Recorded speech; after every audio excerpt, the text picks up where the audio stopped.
있게 돼서 너무 반갑고요. 너무 감사가 되는 것 같아요. 제가 처음에 어린이 사역을 시작했을 때 어린이 사역이란 뭘까라고 생각을 했을 때 그냥 하나님 말씀을 잘 전하고 아이들이 잘 얘기하고 기도를 습관화시키는 것, 그것이 어린이주의, 어린이 사역이 아닐까라는 그것이라고 생각을 했는데 제가 조금 더 해보니까 그것만이 전부가 아니더라고요. 이 어린아이들이, 어린이 사역이 한 사람의 삶, 그 모든 순간에 영향을 미치는 아주 중요한 시기의 사역이라는 것을 깨달았고, 또한 어린이 사역이 모든 교회의 미래라는 것을 깨달았습니다. 하나님이 주시는 열정과 영광으로 사역을 진행하게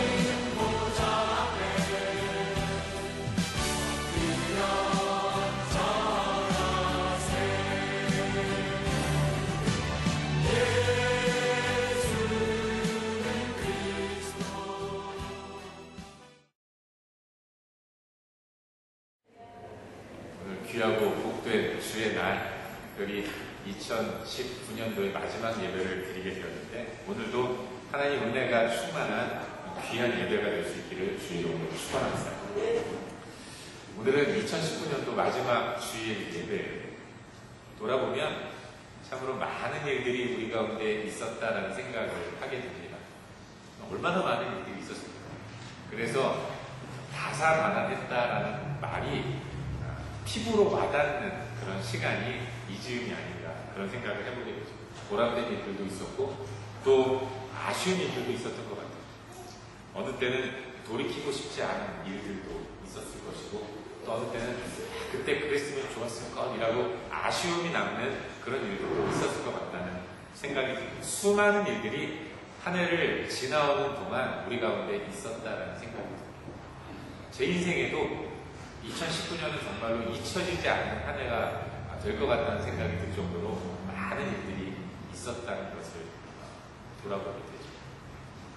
근데 여러분, 중요한 것은 그럼에도 불구하고 우리가 이 자리에서 하나님을 예배할 수 있다는 것입니다.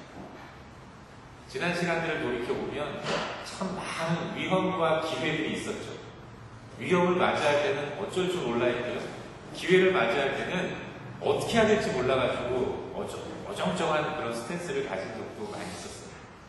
그러나 참으로 감사한 것은 그럼에도 불구하고 지금 우리는 이 자리에서 하나님께 감사한 마음으로 예배할 수 있게 되었다는 것입니다. 이 모든 것들이 다 하나님이 베풀어 주신 은혜가 아닌가 이런 생각을 해보게 됩니다. 그리고 또 하나 깨닫게 되는 것은 바로 그렇기 때문에 우리는 다가오는 새해도 기대할 수 있게 되었다는 것입니다. 여러분, 우리 하나님은 수많은 위험과 기회를 우리로 하여금 넘어가게 만드셨습니다. 그 하나님이 지금도 살아계셔서 앞으로 있게 될 위험과 기회를 오늘처럼 또 넘어가게 하신다는 것이죠. 우리 하나님은 신실하신 분이시고 그 신실하신 하나님이 우리와 지금껏 함께 하신 것처럼 앞으로도 계속해서 함께 하실 것이기 때문에 우리는 그 하나님 때문에 담대하게 다가올 시간들을 맞서서 또 나아갈 수 있게 되는 것입니다. 우리가 드리는 예배는 신실하신 하나님 앞에 올려드리는 예배예요. 이 시간 이 예배를 통해서 전심을 다해서 하나님을 예배할 수 있기를 바랍니다. 그저 지난주에 드렸던 예배 똑같이 드릴까 그런 생각을 가지고 나아가는 것이 아니라 진실되게 이 예배를 통해서 하나님 앞에 우리의 감사를 표현하시고 또 하나님께서 나에게 말씀하실 것들을 기대하면서 하나님 앞으로 나아가는 귀한 시간이 될 수 있기를 주의 이름으로 축원합니다. 방금 읽은 말씀 고린도후서 5장 17절부터 19절까지의 말씀을 본문으로 구원의 목적이라는 제목으로 하나님 말씀을 함께 나누도록 하겠습니다. 제가 신학교 다니던 20대 때 파릇파릇한 저에게도 그런 시절이 있었습니다. 머리도 까맣고 피부도 탱탱해요. 그때 읽었던 설교집에 굉장히 잊혀지지 않는 예화가 있습니다. 서울에 있는 남포교회를 섬기시다가 은퇴하신 박영선 목사님이라는 분이 쓰신 구원, 그 즉각성과 점진성이라는 책에 들어있는 예화인데 너무나도 인상적이어서 설교를 할 때마다 자주 인용하는 그런 예화입니다. 어느 날 한 할아버지가 길을 가시다가 모닥불을 발견하셨어요. 이 할아버지가 그냥 지나치지 않고 그 모닥불가에 가셔서 그 모닥불에 타고 있던 장작 하나를 꺼내셨습니다. 발로 밟아서 불을 끄고 이 장작을 집으로 가지고 가셨어요. 이제 우리가 감정이입을 한번 해봅니다. 내가 장작에, 모닥불에 타고 있던 장작이었다고 한번 생각해 보십시오. 나는 구원을 받은 겁니다.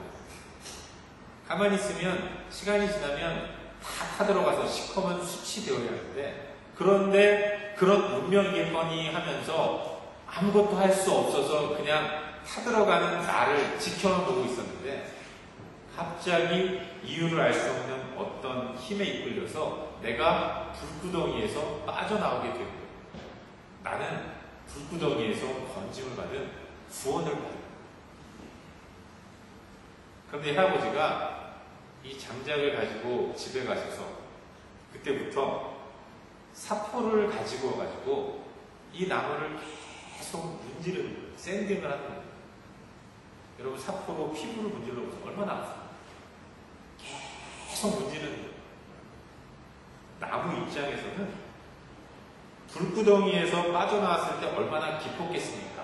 그런데 그 기쁨도 잠시, 사포로 계속 자기 몸을 문지르는 것 때문에 너무 아프고 맨질맨질해질 때까지 계속 할아버지가 사포로 샌딩 계속 문지르니까 너무나도 아프고 괴로운, 불구덩이에서 건짐을 받았던 때는 좋았는데 그때의 감격과 기쁨은 어디론가 다 사라져버리고, 사포를 가지고 계속 문지르는 이 할아버지가 얼마나 얄밉고 야속한지 굉장히 힘들어합니다. 그러면 생각하죠. 내가 이러려고 불구덩이에서 구원을 받았는지 자괴감이 듭니다. 차라리 그냥 불구덩이에 있었으면 좋았을까. 이런 마음을 가지고 굉장히 괴로워하고 있는 것이죠. 그런데 한참을 사포로 이 나무를 계속 문지르던 할아버지가 한순간 흐뭇한 미소를 짓고 나서는 이 빨래 방망이를 들고 저 건너방에 있는 며느리를 부릅니다. 얘 며느라기야. 네 하고 달려온 며느라기에게 이 빨래 방망이를 내리면서 앞으로 이걸 가지고 빨래 방망이를 세라. 여러분, 이 할아버지는 빨래 방망이를 만들려고 하는 목적을 가지고 모닥불에 타고 있던 장작 더미를 꺼낸 것입니다. 할아버지는 지나가다가 모닥불을 발견했는데 그 모닥불가에서 타고 있던 장작 하나를 발견하고는 이걸 가지고 사랑하는 나의 며느리에게 빨래 방망이를 만들어 주어야겠다. 이런 목적을 가지고 모닥불가에서 장작 하나를 꺼낸 것입니다. 여러분, 이 이야기는 우리의 구원을 의미합니다. 우리가 예수를 믿음으로 말미암아 얻게 된 구원이 바로 이와 같다는 것이죠. 처음부터 할아버지는 분명한 목적을 가지고 모닥불가에서 장작 하나를 선택한 것입니다. 할아버지는 며느리에게 빨래방망이를 선물하려는 목적을 가지고 장작을 선택한 것이고, 그래서 가시도 많고 까끌까끌한 그 나무를 계속해서 사포로 문지른 거예요. 그리고 그것이 바로 우리의 구원의 의미를 설명하는 아주 중요한 메시지가 되는 것입니다. 여러분, 구원이란 무엇입니까? 구원이란 문자적으로 해석하면 건짐을 받는다라는 뜻이에요. 어딘가로부터 건짐을 받는다. 그게 구원이라는 단어의, redeem이라는 단어의 원어의 의미입니다. 그런데 여러분, 구원이 건짐을 받는다라는 뜻이라고 한다면 이 말에는 두 가지 전제가 들어있는 거예요. 하나는 어딘가에 빠져있다는 것입니다. 그렇지 않습니까, 여러분? 빠져있기 때문에 건지는 거지. 빠져있지도 않은데 어디서 뭘 건지겠습니까? 구원이 건진다라는 뜻이라면 이 말에는 빠져있다는 것을 전제하는 거예요. 그런가 하면 또 다른 전제는 스스로의 힘으로는 그 빠져있는 곳에서 결코 헤어나오지 못한다는 것입니다. 수동적인 것이죠. 누군가가 건져 주어야 한다는 것이 건짐을 받는다라는 구원이라는 단어에 들어있는 의미이죠.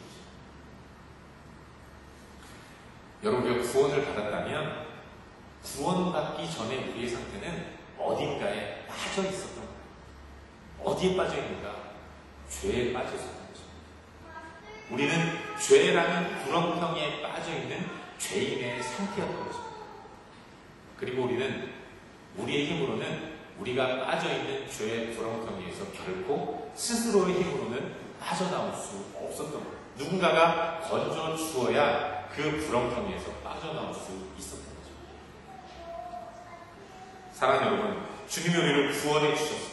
나는 죄인이었는데 내 힘으로는 이 죄의 문제를 해결할 수 없어서 계속해서 죄의 구렁텅이에 머물러 있을 수밖에 없었는데 그런 나를 주님이 건져 주셨습니다. 그래서 우리는 구원을 받았습니다. 그렇다면 여러분, 나는 죄의 구렁텅이에서 예수 그리스도의 은혜로 하나님에 의해서 건짐을 받았는데 그렇다면 주님은 왜 하나님은 나를 죄의 구렁텅이에서 건져주십니까? 주님은 분명한 목적이 있으셔서 나를 건져주시고 있습니다. 마치 예화 속 할아버지가 장작더미에서 타들어가는 나무 하나를 건질 때 그 나무를 가지고 사랑하는 며느리에게 빨래방망이를 만들어 주려는 목적을 가지고 장작 하나를 건진 거죠. 우리 하나님도 아주 분명한 목적을 가지고 나를 죄에서 건져주셨다는 것이죠. 그렇다면 그 목적이 무엇입니까? 목적을 가르쳐주고 있는 것이 오늘 우리가 함께 살펴보고 있는 본문의 내용입니다. 우리 다 같이 다시 한번 우리가 함께 본문으로 선택한 이 고린도후서 5장 17절부터 19절까지 말씀을 읽도록 하겠습니다. 다시 한번 본문을 읽겠습니다. 시작. 그런즉 누구든지 그리스도 안에 있으면 새로운 피조물이라. 이전 것은 지나갔으니 보라 새 것이 되었다. 모든 것이 하나님께로서 났으며 그가 그리스도로 말미암아 우리를 자기와 화목하게 하시고 또 우리에게 화목하게 하는 직분을 주셨으니 곧 하나님께서 그리스도 안에 계시사 세상을 자기와 화목하게 하시며 그들의 죄를 그들에게 돌리지 아니하시고 화목하게 하는 말씀을 우리에게 부탁하십니다. 바울은 이야기합니다. 그런즉 누구든지 그리스도 안에 있으면 새로운 피조물이다. 그리스도 안에 있으면 그가 누구이든지, 그가 남자든 여자든, 그가 어린아이든 어른이든, 그가 어떤 사람이든지 그리스도 안에 있으면 새로운 피조물이라고 선포하게 됩니다.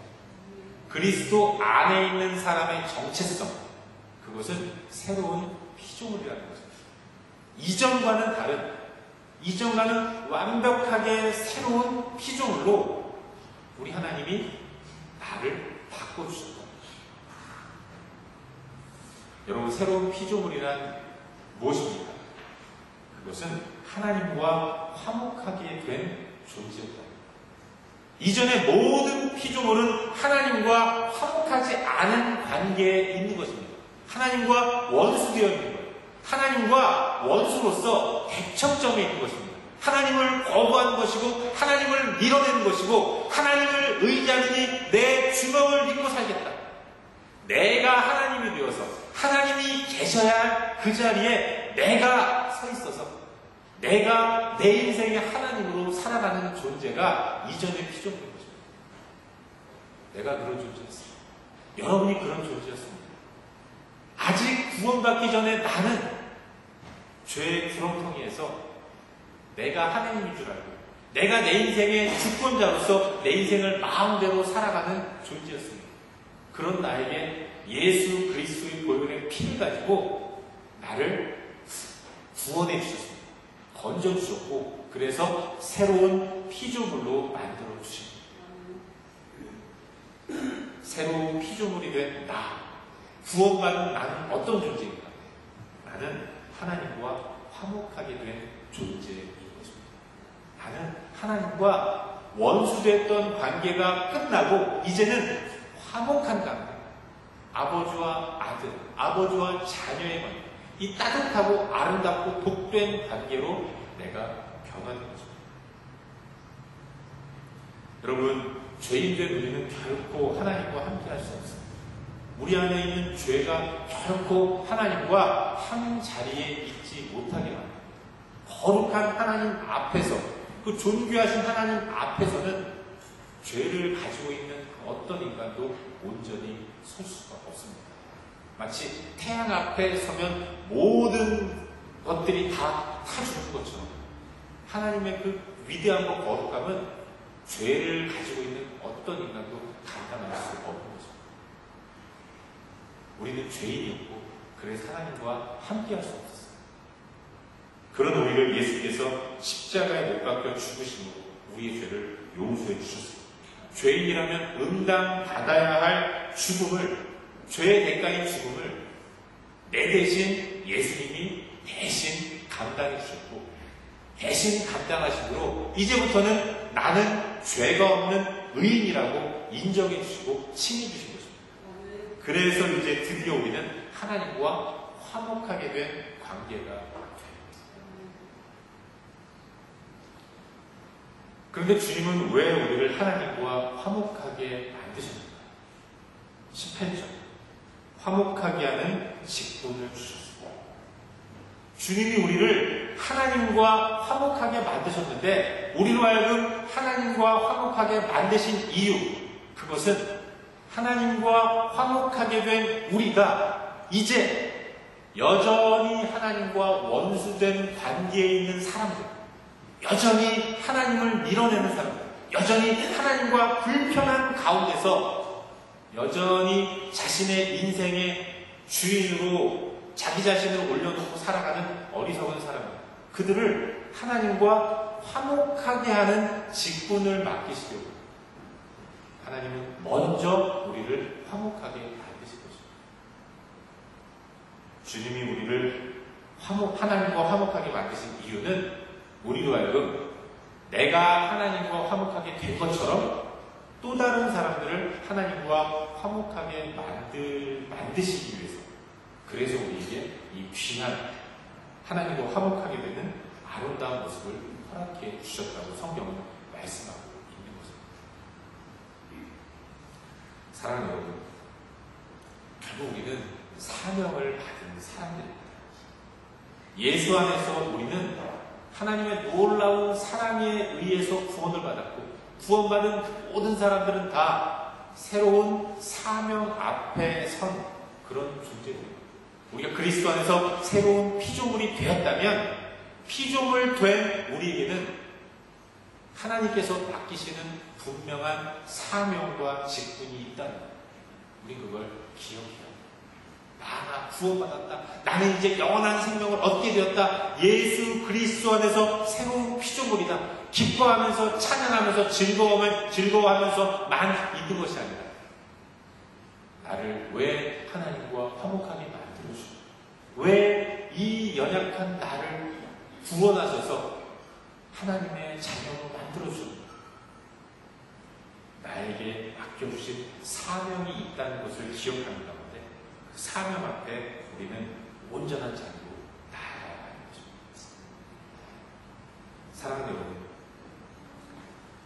하나님 우리에게 사명을 맡기셨습니다. 그리고 그 사명을 감당하는 사람은 거룩해야 됩니다. 거룩을 가지고 하나님의 일들을 감당해야 하는 것입니다. 나를 구원하신 하나님은 거룩하신 분이시고, 거룩하신 하나님이 거룩을 가지고 나를 구원해 내셨습니다. 그리고 구원하신 그를 또한 구원의 사명을 맡기실 때 그 사명을 감당하는 사람에게 거룩하라고 명령하십니다. 내가 거룩하니 너희도 거룩하라. 사명을 맡기신 하나님은 우리가 그 사명을 온전히 감당하게 하시기 위해서 끊임없이 우리를 훈련시키십니다. 지속적으로 사포로 나를 계속 문지르십니다. 아파서 비명을 지르고 괴로워서 하나님 원망할 때, 그러거나 말거나 하나님은 나를 향한 거룩하게 만드는 훈련을 중단하지 않으십니다. 계속해서 그 일을 하세요. 왜냐하면 그것이 나를 구원하신 하나님의 목적이기 때문에 그렇죠. 구원받은 나를 통해서 또 다른 사람들을 구원의 자리로 인도하시는 하나님. 그 목적 때문에 우리를 구원하셨기 때문에 하나님은 이 목적을 포기하지 않는 한 부름받은 우리를 가난하지 않으십니다. 직분에 맞는 삶을 살게끔 끊임없이 우리를 도전하시고 우리를 인도하시고 우리를 이끌어 가시는 것입니다. 우리는 그 하나님의 그 거룩의 자리, 훈련의 자리로 온전히 나아가는 자리로 살아야 한다는 것을 믿으시기 바랍니다. 사랑하는 여러분, 지난 한 해 동안 우리는 끊임없이 달려왔습니다. 저보다 목적한 바를 이루기 위해서 쉼없이 달려왔다고 생각합니다. 그런데 여러분, 그건 아십니까? 하나님도 우리만큼이나 열심히 달려오십니다. 우리가 나의 소원과 목적을 이루기 위해 죽을 힘을 다해서 달려온 것처럼 하나님도 당신의 목적한 바를 이루시기 위해서 지금껏 계속해서 달려오신 거죠. 우리를 구원하기 위해 이 땅에 오신 예수님은 당신의 죽음으로 우리를 죽게 만드는 그 죄의 문제를 해결해 주셨습니다. 그리고 그걸 믿음으로 죄 문제가 해결되고 영원한 생명을 얻은 우리에게 너무나도 분명한 사명을 주셨습니다. 여전히 죄와 허물로 죽음 가운데서 살아가는 천영을 하나님과 원수된 가운데 아무 소망 없이 살아가는 사람들을 이제 하나님과의 화목한 자리로 올 수 있도록 부르기 위해서 이 사명을 우리에게 맡겨주셨고 이 사명을 감당하는 자로 나를 세우기 위해서 하나님은 계속해서 끊임없이 우리를 훈련시켜 오셨습니다. 때로는 격려도 하셨고 때로는 경책도 하셨어요. 또 때로는 정신이 바짝 들 만큼 호되게 야단도 치셨습니다. 그렇게 우리를 계속해서 빚어가신 분이 하나님이십니다. 그리고 그 하나님은 앞으로도 계속해서 이 일을 중단하지 않고 해나가십니다. 우리를 거룩한 하나님의 자녀로 만들어 가시는 이 일을 우리 하나님은 결코 포기하지 않으시고 계속해서 이루어 가실 것입니다. 여러분, 우리는 잊지 말아요. 우리의 삶은 구원을 받은 것이지만 새로운 피조물이지만 우리가 새로운 피조물 된 이유는 또 다른 사람들이 새로운 피조물이 되도록 그들을 부르는 것에 있다는 거예요. 우리 그걸 기억해야 하는 거죠. 그리고 하나님은 이 사명을 우리에게 맡기신 한 사명을 감당하는 자로 우리를 계속해서 빚어가실 것입니다.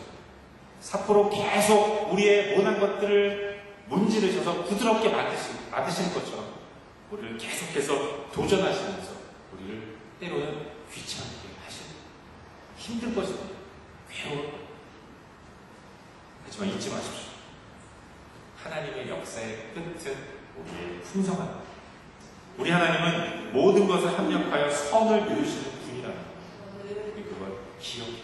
다만 우리는 그 신실하신 하나님, 우리를 화목하게 만드신 하나님이 우리를 빚으셔서 거룩하게 만드셔서 이 사명을 감당하는 주의 종으로 온전히 만들어질 때까지 우리를 인도하신다는 사실을 확신하면서 그 하나님을 신뢰하면서 훈련의 자리를 피하지 않고 나아가야 하는 것입니다.